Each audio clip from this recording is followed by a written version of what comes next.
All right, we're And good to go. okay, so hello, Shervin. It's really nice to meet you. Likewise. We're going to take this time to just learn a little bit more about your policies and your stances, and we will be sharing this with our membership. But we were kind of hoping for a more informal conversation type meeting, just to let you know. And I think we can get started. So I'll pass it back to Tora. Great. Well, hey, Shervin, thanks for joining us. It's great to see that you're running in California, as our founder is actually from California. Oh, Um, very nice. Whereabouts? I am from San Francisco. Oh, nice. I lived in Berkeley for a little bit after graduating from college, so I know the area well. That's great. so we will get started. I will turn it over to Rhea to talk about our organization. Sure. Just to give you a little bit of a background on us, we were originally founded as the Youth for Joe Biden campaign, and we really just focused on mobilizing young voters and just getting people out to vote. And then we rebranded to become the Democratic Youth Coalition, where now we focus more on youth civic engagement in general, so in local politics, statewide, and also national.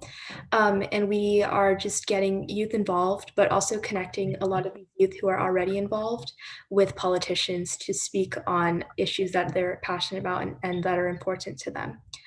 And we have prepared a few questions, but we'd really like it to be kind of informal, like I said before, to get started. And I will pass back to Tora. Great. Great. Before we get started, we'll start with introductions. So I'll turn it over to Audrey to introduce herself. Hi, I'm Ashi. I'm the Chief of Staff with the Democratic Youth Coalition. It's so great to see you. Sorry for hopping on a little late, but I'm going to go ahead and turn it over to Ria. Great meeting you. I am Ria, and I am our Executive Director, and I'll pass it back to Tora. Great. So we'll get started with you telling us, for you introducing yourself and telling us about the office that you're running for and why you're running. I'd be happy to. First of all, I want to thank you all so much, Rhea, Ashi, and Tura, for the opportunity to chat with you. Thank you all for the incredible work that you are doing. I think we can all say with absolute confidence that it was the work of our young leaders, the work of our communities of color in delivering the presidency to Joe Biden. Across the country, youth mobilize to fight for the reforms that we all care about and delivered the presidency to the Democrats, delivered the Senate to the Democrats, and maintained the Democratic majority in the House. So thank you all for your incredible work towards galvanizing movements for change. A little about myself. My name is Shervin Azami. I'm an Iranian American. I'm an immigrant. I'm a public health activist. I'm a husband, and I'm a soon-to-be dad, as my wife and I expect our first child in June. I am the proud son of 2 Iranian asylum seekers who fled religious persecution and immigrated to America in search of a better life. Growing up, my mom worked in retail 7 days a week, weekends, holidays, birthdays, whenever it was, just to make ends meet, while my father went back to school to become a family doctor. I've always fought for social justice through the lens of public health. While I was in college, I joined student groups advocating for climate justice by addressing the health impacts of toxic urban runoff on our low-income communities of color. While working at a residential treatment center, I heard powerful stories about how our healthcare system and our criminal justice system criminalizes substance use and mental health and denies people the care that they need. And as a AmeriCorps worker, working on HIV prevention with our LGBTQ plus neighbors, we built bridges between the city and our underserved communities so that Black and brown teenagers had access to free health education, contraceptives, and other kinds of resources. And from there, some of my proudest accomplishments came when I was legislative director for a national indigenous healthcare nonprofit in Washington, D.C., fighting to make sure the federal government honors its treaty obligations to tribal nations. Through that work, right in the midst of COVID-19, which we all know disproportionately impacted underserved communities, including tribal communities, and it still is. And what this pandemic has exposed are the inherent injustices and the fractures in our healthcare system, in our housing system, in our criminal justice system. I firmly believe that the pandemic must be our clarion call for single-payer Medicare for all, guaranteeing healthcare as an inherent human right. Growing up here in working-class neighborhoods in the West San Fernando Valley, we've had the same leadership since I was 4 years old. And quite frankly, when I speak to constituents, I speak to my community members, there's a growing zeal for change. And we've had the same leadership day after day, failing to fight for the structural reforms that matter. I am a proud progressive. I am fighting on the structural reforms that we need to ensure that every single American, documented or undocumented, has the fundamental human rights that we all need to survive with dignity: housing, clean air and water, healthcare, living wage jobs, free public college, tuition-free college, and canceling student debt, and all of the structural reforms that we need. And our leadership here in California's 30th district, the West San Fernando Valley, has failed to advocate for the reforms that we need. I firmly believe that co-sponsorship is the floor, not the ceiling. As someone who worked on Capitol Hill, I can say with certainty that co-sponsorship is the bare minimum we can expect of our legislators. And so the incumbent here, Brad Sherman, he touts the fact that he co-sponsored Medicare for all, touts the fact that he co-sponsored the Green New Deal, but over 78% of his campaign contributions come from corporations. The very same corporations, including weapons manufacturers, private prisons, commercial banks, and credit card companies that are actively fighting against passage of Medicare for all and the Green New Deal. So that's why co-sponsorship very much amounts to lip service, not actually putting in the work to bringing those transformative solutions into fruition. He hasn't called for hearings before committees. He hasn't divested from those corporations. He hasn't asked Speaker Pelosi to bring up these bills for a vote. He hasn't pushed his colleagues to try to organize letters to build more solidarity and movement building around these issues. And those are basic steps that the legislators need to take to demonstrate to us as voters and community members that you have our backs, that you're out there fighting the good fight, getting into good trouble, as the late Congressman John Lewis would say, to see the structural reforms we need. And that's what I've done my entire life. One of the proudest achievements that I had before I left to launch our campaign, we got legislation passed that canceled copays and deductibles for Native American veterans, getting us one step closer towards something like single-payer Medicare for all. We guaranteed long-term funding for community health centers. We got over $4 billion delivered to tribal governments to respond to COVID-19. And I'm proud of all of that, but these are small changes. It's incrementalism, and we are too far past incrementalism to still put Band-Aids on bullet wounds. The issues in our communities are too large. We need to stand up together and build a movement through solidarity to enact the structural reforms that we need. And that's what our campaign is all about. Great. So the first question we have for you is, what would you say the biggest issue in your district, and how do you plan on solving it? That's a great question. I will say that as a public health professional, I see the intersectionality of our issues. So from a public health perspective, we think about systems level, like what are the fundamental needs we all need to guarantee good health in our communities. That includes housing, that includes clean air and water, that includes a strong public education, strong healthcare. All these factors intercede to provide the outcomes that we need. But here in our district, one of the most pressing, one of the most urgent issues is housing. We had 66,000 unhoused community members before COVID-19. And as you can imagine, with a pandemic that has disproportionately impacted working families, left thousands without their employer sponsored healthcare, left people without jobs, left people without housing, and we have food lines stretching for blocks and blocks, massive food insecurity in our communities. All of these issues have worsened our housing crisis. And we have manufactured scarcity for housing here in our communities. And like so many other issues, our housing crisis falls on racial fault lines. Black Angelenos are 8% of our city population, but over 34% of our unhoused. And Brad Sherman, our congressman, my opponent, is actually literally the guy who can do something about our housing crisis. I don't say that just because he's a member of Congress. I say that because he chairs the Investor Protection, Entrepreneurship, and Capital Markets Subcommittee on Financial Services. And that subcommittee has jurisdiction over our federal housing finance laws, over mortgage insurance, over U.S. securities, and over authorizing new affordable housing programs.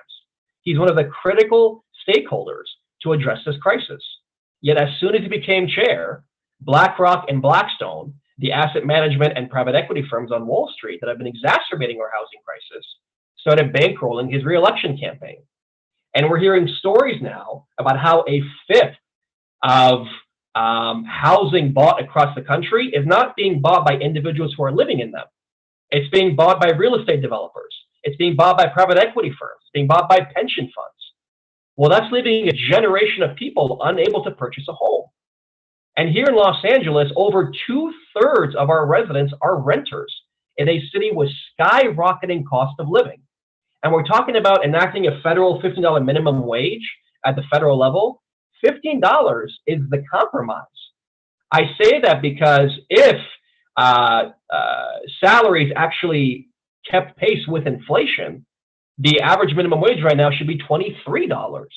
And guess what? Here in LA, several years ago, we enacted a $15 minimum wage that kicked in last year. But in order to avoid paying over 1/3 of your income to rent, you got to be making $38 an hour. That's how expensive LA is. That's leaving frontline workers behind. That leaves retail workers behind, grocery store workers, nurses, sanitation workers, our teachers. And so that's why I say, yes, there are very pressing issues, but we need to take a comprehensive approach. The largest natural gas leak in U.S. history happened in our district at Aliso Canyon.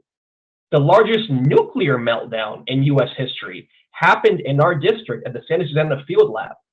Over 80% of the men incarcerated in our local jails are Black or Latino. We have undocumented neighbors living under constant fear of ICE raids and deportation in a district that is nearly 40% Latinx. So that's why I'm saying we need to really get out of looking at these policy issues in silos and thinking about them structurally, thinking about them holistically, and saying, how do we build movements for change and enact the structural reforms we need? And that's what guaranteeing single-payer healthcare is all about. Guaranteeing housing as a human right is all about. Legislating on the Green New Deal and enacting union-backed living wage jobs in green energy. It's all about. It's about uplifting working families. It's about ending corporate welfare and investing in our communities.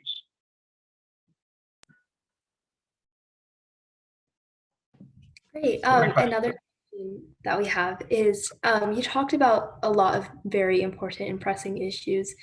Something I'm more interested in learning about is how you plan to mobilize and include your community in all these legislative plans. Absolutely. Fantastic question. And that's what it's all about, because it's not about the individual, it's about the movement. Us as candidates, we're stepping in, but it's the movement that creates change. And so I've been very fortunate to be able to work with some amazing community organizers and leaders here in the Valley, everyone from the Valley Justice Coalition to West Valley People's Alliance, to Feel the Burn San Fernando Valley, CalCare, Healthcare for All Los Angeles. So many amazing groups here in the Valley fighting for social justice. Valley of Change is another fantastic one we're working with today. Today's actually been a really, really busy day, and it really relates to your question. Earlier today, we joined Valley of Change for a protest outside of the Sherman Oaks Galleria here in our district, protesting the state-sponsored murders of our Black and brown brothers and sisters. Police brutality is one of the most pressing issues in our community. Our militarized police are not keeping us safer. We need to divest from our militarized police and invest in our communities, in housing, in healthcare, in food security, and so forth. And right after that protest, we came over to Woodland Hills and joined West Valley People's Alliance, Healthcare for All, LA, Feel the Burn, Los Angeles, for a car caravan in support of legislation here in California, Ray, you may be familiar with it, to enact Medicare for All in California. It's AB 1400. It's a single-payer bill that would guarantee zero-cost comprehensive coverage for all. And we mobilized together, and we're outside of our local assembly member's office demanding his support for this legislation. And so this is the work that we're doing every single week. Every Sunday, I join West Valley People's Alliance for outreach with our unhoused neighbors. passing out food, tents, tarps, other mutual aid supplies. One thing that our campaign is really passionate about, and that we're partnering with several organizations, including Valley Justice Coalition, to work on, is a mutual aid project to deliver more harm reduction supplies to our community. So one of the crises that has worsened under COVID because of physical and social isolation, lack of access to services, are drug overdose deaths. We've seen a huge spike in drug overdose deaths during the pandemic, particularly among our unhoused residents. And our unhoused residents here in LA are 36 times more likely to die of a drug overdose. And there are heavy restrictions in accessing harm reduction supplies that reduce the harm, the public health approach that reduces the harm associated with substance use. Some of these supplies include naloxone. Naloxone is an off-patent drug that revives someone who's experienced a drug overdose, literally saves their life. And our campaign has been purchasing those naloxone kits for distribution to our unhoused neighbors. It's one of the things that we're working on that we're really proud of and really passionate about. So yeah, just every single day, every week, working within our communities to build power to get the structural reforms we need to get them done. Thank you for that. That was a very comprehensive response. Looking at sort of what you touched on in terms of the incarceration system and issues with it, how do you plan on providing sort of resources, especially looking at the law side of things, given that underrepresented communities and minorities don't have the resources to be able to defend themselves within the court system? What are your plans or proposals for that? Absolutely, and that is by design, right? It was over 10 years ago that Michelle Alexander declared mass incarceration the new Jim Crow. And the fact is that our racial caste system has always been here. And in our modern society, it's best exemplified by our prison system. To put that into context, in 2016, Black and Latinx Americans accounted for less than a third of the US population, but over 56% of our incarcerated. As I mentioned earlier, here in LA, over 80% of the men incarcerated in our local jails are Black or Latino. Our system criminalizes poverty and denies people the care that they need. What we're seeing the city do, there's a court settlement pending before Judge Carter, whose jurisdiction includes LA. What they're trying to do is require every city council district here in LA to open shelters for our unhoused. Shelters that would only be at 60% capacity. The remaining 40% of folks that are unhoused would be subject, LAPD, Los Angeles Police Department, would be given further license to terrorize, harass, incarcerate, and criminalize our unhoused. When we already see that over 1/3 of police use of excessive force here in LA are against an unhoused neighbor. Folks that are experiencing mental health crises or substance use crises, or simply scraping to get by because the system is not designed to keep them safe. And instead, we're incarcerating them. And so our platform is focused on enacting the Breathe Act, championed by the Movement for Black Lives. It is a comprehensive structural reform to our policing system that abolishes our police state and invests in the needs of our communities. It does everything from abolishing and permanently outlawing private and public for-profit prisons and detention centers. It fully repeals programs like the 1033 and 1122 programs that are from the Department of Defense that transfer unused military equipment from the military to our local police forces. And this has been going on since the early 90s, since the first Bush administration, when it authorized the 1033 program. And you can track the development of SWAT teams in local police and the militarization of police to these programs that have transferred billions and billions of dollars worth of military equipment, everything from grenade launchers to tanks to bayonets, believe it or not, to local police forces. And then we have other federal grants like the Burn Justice Program or the COPS program that have also funneled billions of dollars into local police. We spent over $100 billion at the federal, nationally, over $100 billion nationally on policing. Our federal housing budget in comparison is half of that. I firmly believe budgets reflect priorities. We could eradicate homelessness in America with 10% of the Pentagon budget. Our lawmakers choose not to. That's why I firmly believe poverty is a policy choice. And by not investing in our communities, by investing in policing instead and denying the care that we need, that is policy violence. Because that is impacting the physical, emotional, economic health of our communities across the country and is disproportionately falling on the shoulders of our Black and brown brothers and sisters. And that is by design. We also need to abolish ICE. We need to enact reparations for our Black Americans. We need to legalize cannabis and expunge all prior criminal records when it comes to nonviolent drug offenses. When we think about mass incarceration here in America, it tracks with the war on drugs.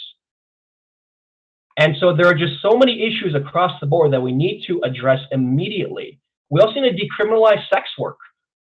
And we need to abolish the punishment clause in the 13th Amendment that allows for slavery and involuntary servitude for folks that are in prison. That is why here in California, our firefighters are paid $1 a day. And those firefighters are incarcerated. And they're being paid $1 a day. It wasn't until last year that our Governor Newsom, passed a bill that allowed incarcerated folks who were firefighters in prison to become firefighters after they were released from prison. Think about that for a second. These folks are putting their lives on the line every single day while incarcerated, becoming trained as firefighters. And then when they were released, they couldn't become firefighters until last year. And they were still being paid $1 a day. And we think about how our parole system criminalizes poverty. You can't pay for your parole officer, you go back to prison. And for years and years, if you had a felony on your record, you couldn't get housing. You couldn't get health care. You couldn't get an education grant. You couldn't get a job. All these things deny people the ability to be able to get themselves back on their feet and get the services they need. We need to abolish our carceral system of punishment and invest in restorative justice and transformative justice in our communities. We build healthy environments by building the fundamental needs people need to survive. Everyone needs housing. Everyone needs healthcare. Everyone needs clean air and water. There is zero reason that the wealthiest nation in the world cannot guarantee these fundamental rights outside of the impact of institutional racism, political cowardice, and corporate greed. Those three things together are what deny the structural reforms we must enact.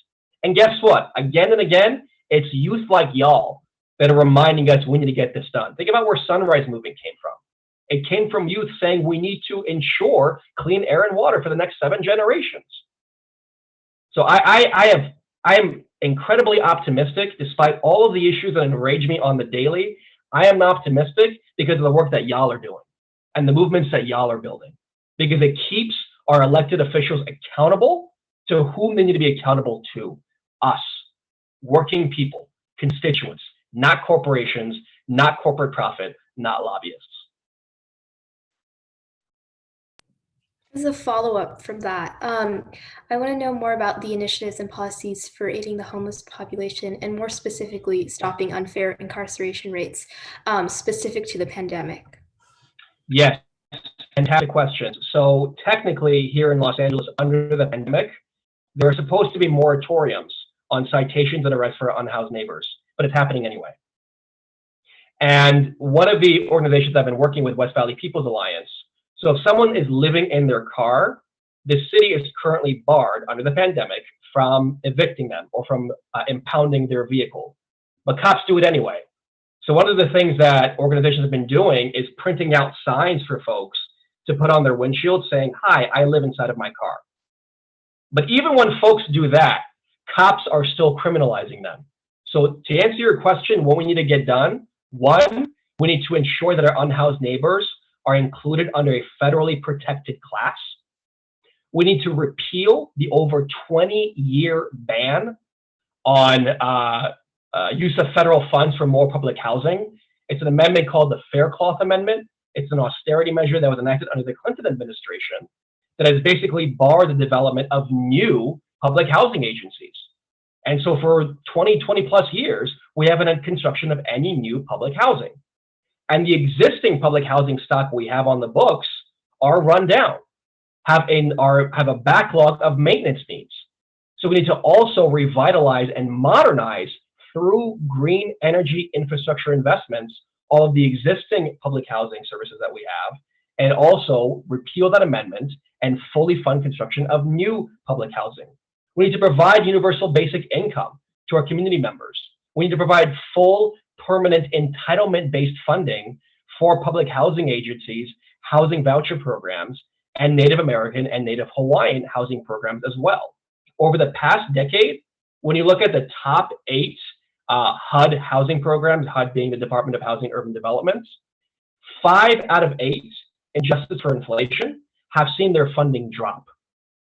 And that's happened on the watch of my opponent, Brad Sherman. He hasn't done or said a single thing about it. Is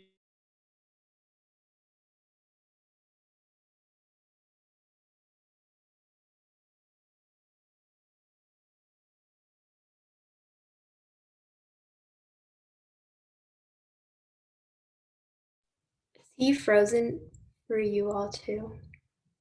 Yes. Housing. We need to ban exclusionary zoning. And we also need to ban discrimination based on tenant source of income, including public assistance. We have landlords that can evict folks or deny them housing if they're on Section 8.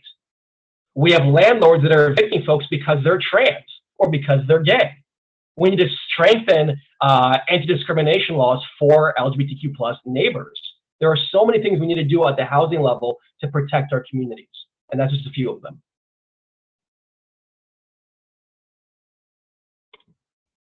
Great questions, really great questions.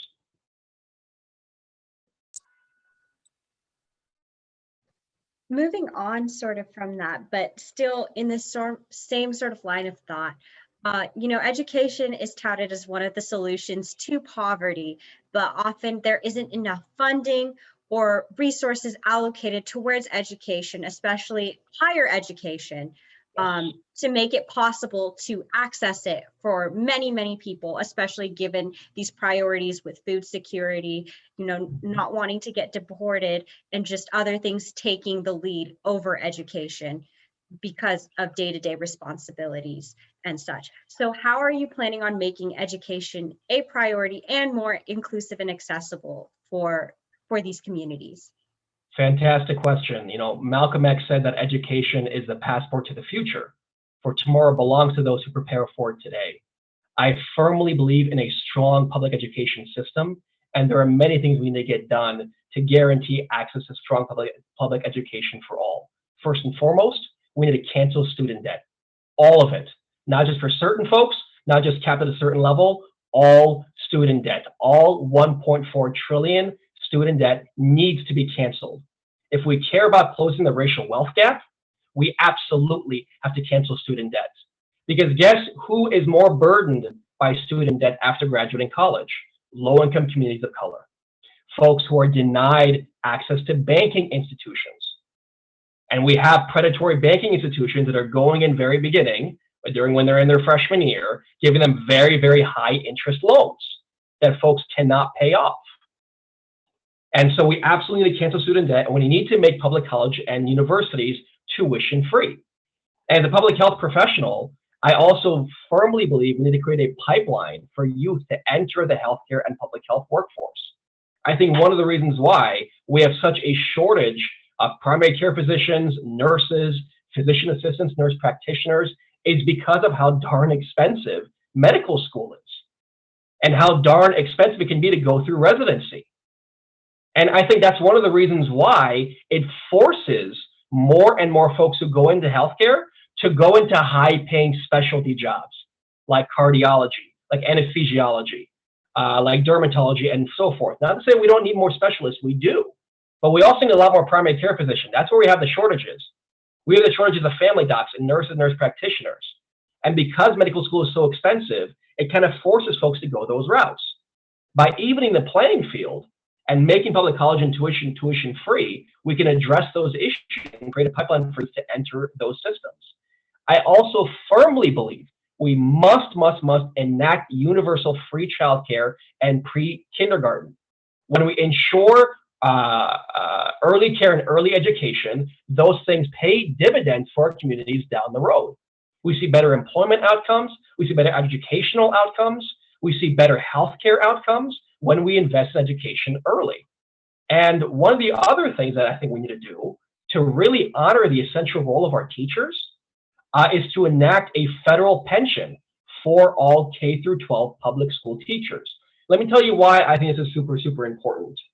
When we were thinking about one of the unique policy positions that we can put forth to address all of the issues within our education systems, we started researching into public pension debt at the state and local level.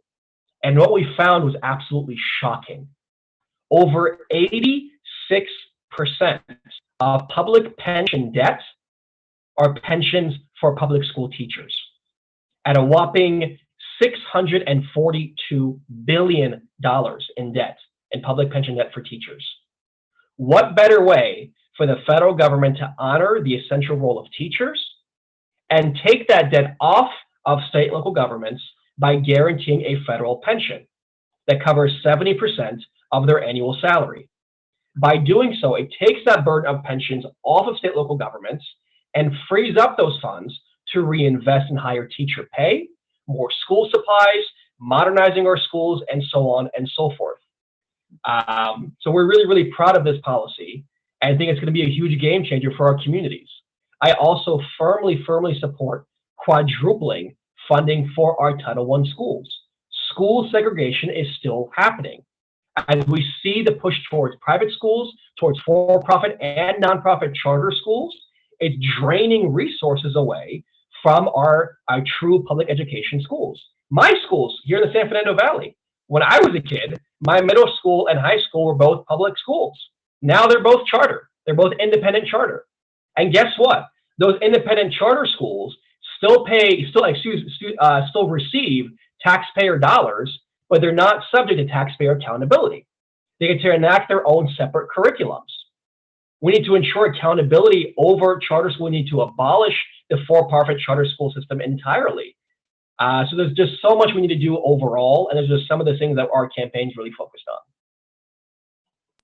In continuing with the topic of education, I want to know more about how you will ensure the education curriculum is inclusive in representing the diversity of history and ensuring all students are represented in the curriculum. Absolutely, another fantastic question. And you know, when I started working for the National Indian Health Board on Indigenous healthcare, I knew very little about tribal sovereignty. I knew very little about our treaty obligation to tribal nations. I knew very little about the history of genocide and displacement of our Native peoples. I did not know those things because of my own failure to educate myself, but because I'm also a product of a public education system that completely glosses over that history.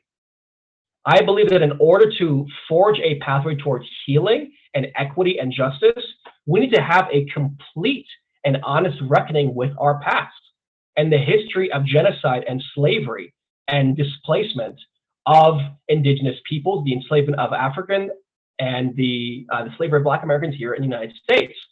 And so that's why I firmly believe that our system would need to work on enacting the 1619 curriculum that was developed by some amazing researchers and scholars from across the country that provide the true unvarnished history of slavery here in America and what that's done and how we transitioned from slavery to Jim Crow, from Jim Crow to mass incarceration, and denied generational wealth to Black Americans. Talk about the history of genocide of Indigenous Americans. Have that led by the communities most impacted by these acts of oppression. Have centered their voices around what the education system needs to look like and how we invest in those changes. So there's a lot that we need to do. And then again, continuing on the topic of education, with the pandemic, there have been many inequities that have been exposed, especially in education. What will your priorities be in terms of combating and addressing this inequity?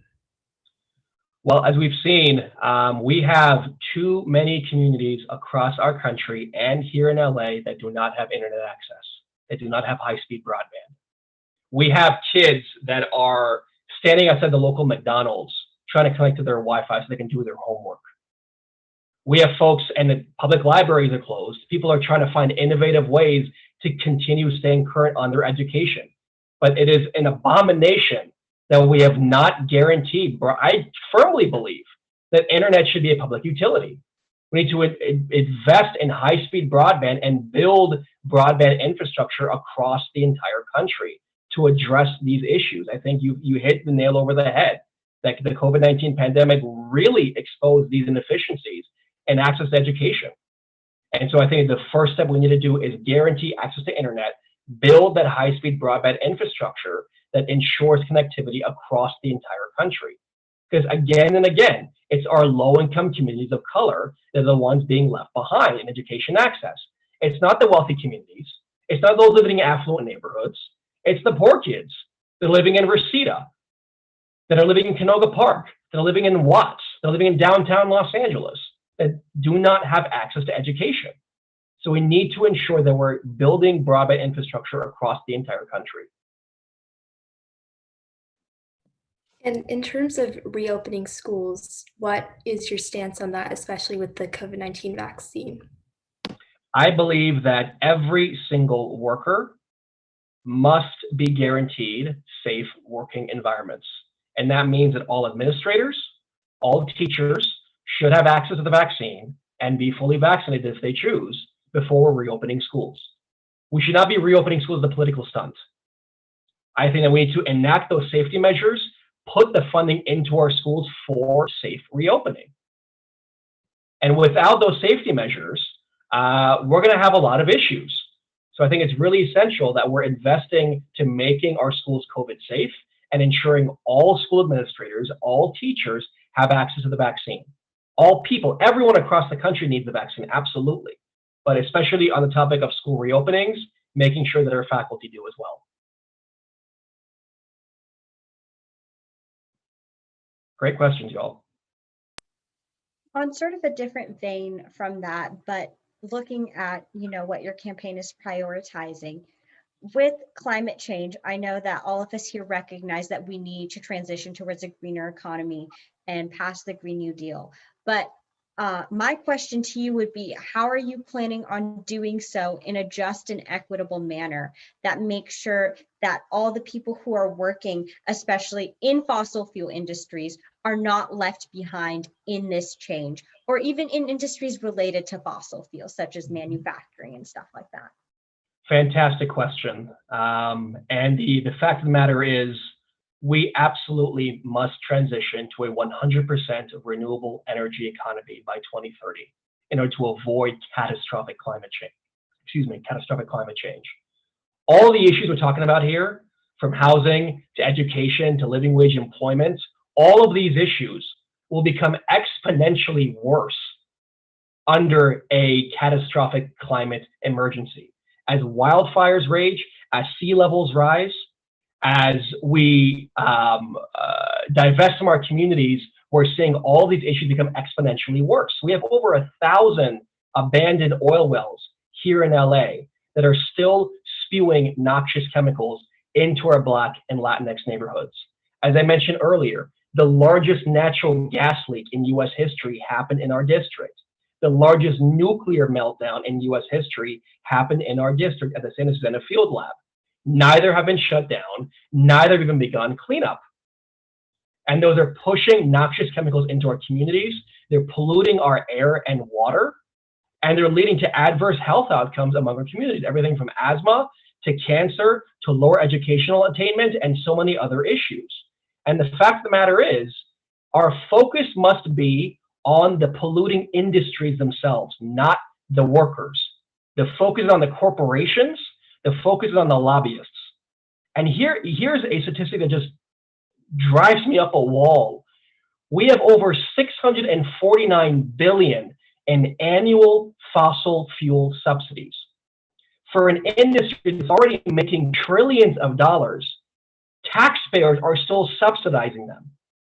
And they are failing to actually engage in any constructive cleanup after a natural disaster. People are dying on their watch, and our lawmakers are not moving fast enough to address these issues.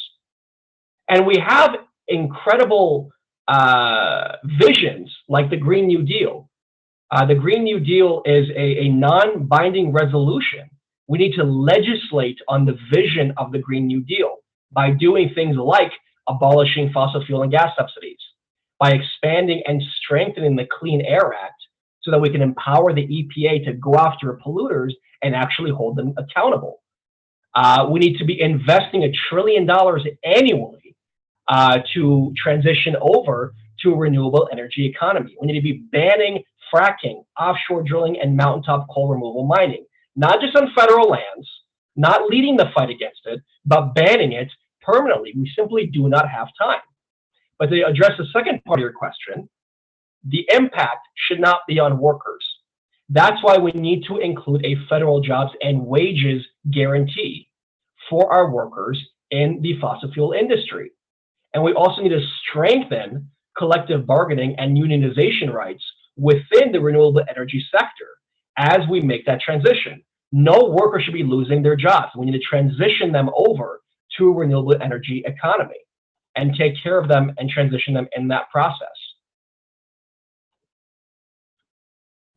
And then also on the topic of the Green New Deal and just the climate crisis in general, where do you see the intersection between the Green New Deal and a sustainable economy and also bipartisanship?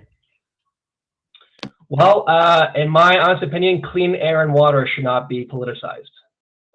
They should not be controversial issues. Everyone needs clean air and water. And the fact of the matter is, we live in the wealthiest nation in the world, and we could bring all of our resources, all of our incredible talent, all of our intelligence, all of our knowledge and know-how together to enact a green energy economy. There is zero reason beyond political cowardice and corporate greed that we cannot get it done.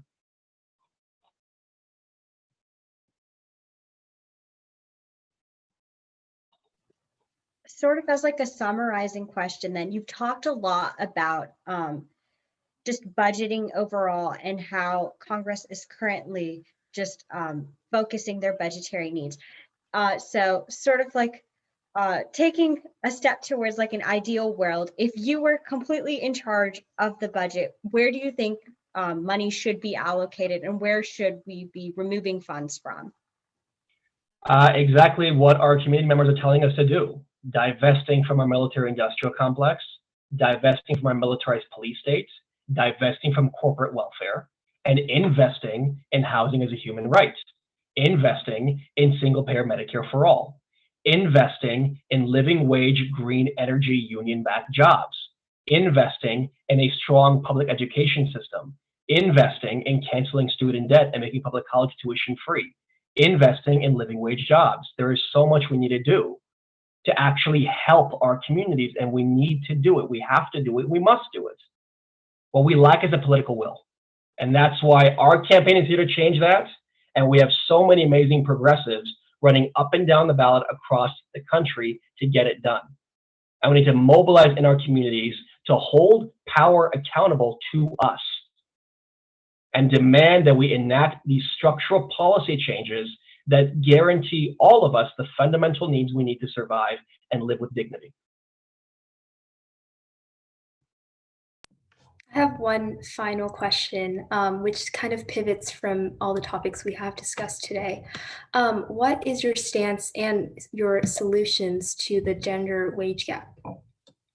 That is a fantastic question. I think we need to guarantee access to equitable payment for all. It's an abomination that here in our country, we have Black women making roughly 60 cents to every white man's dollar, Native women making roughly 54 cents, Latinx women making roughly 52 cents, Asian women making roughly 70 cents to every white man's dollar. So there's legislation pending before Congress to be able to guarantee equitable pay. We need equal pay for equal work across the system. And we also need to work within our communities because think about it, within big tech especially, we're seeing women, especially women of color, being left behind. We're seeing algorithms being designed by white men. in systems that only protect and look at and address the needs of white community members. That's not the way we should be building these systems. And so we absolutely need to guarantee gender equity in pay across the board and get those solutions done. And there are laws before Congress to be able to guarantee equitable pay as an inherent constitutional right. Great. Well, those were all the questions we had. We had a really great time being able to speak with you today. Likewise. And I'm sure we learned a lot. Tura or Ashi, do you have anything else to add? Not on my end, but thank you for joining, Shervin. Really enjoyed the conversation. Of course, likewise. Really enjoyed being here with all of you. Thank you all for the work that you're doing. Yeah, thank you so much for taking the time out today and for your wonderful responses. I know that I personally learned a lot, so thank you. Thank you.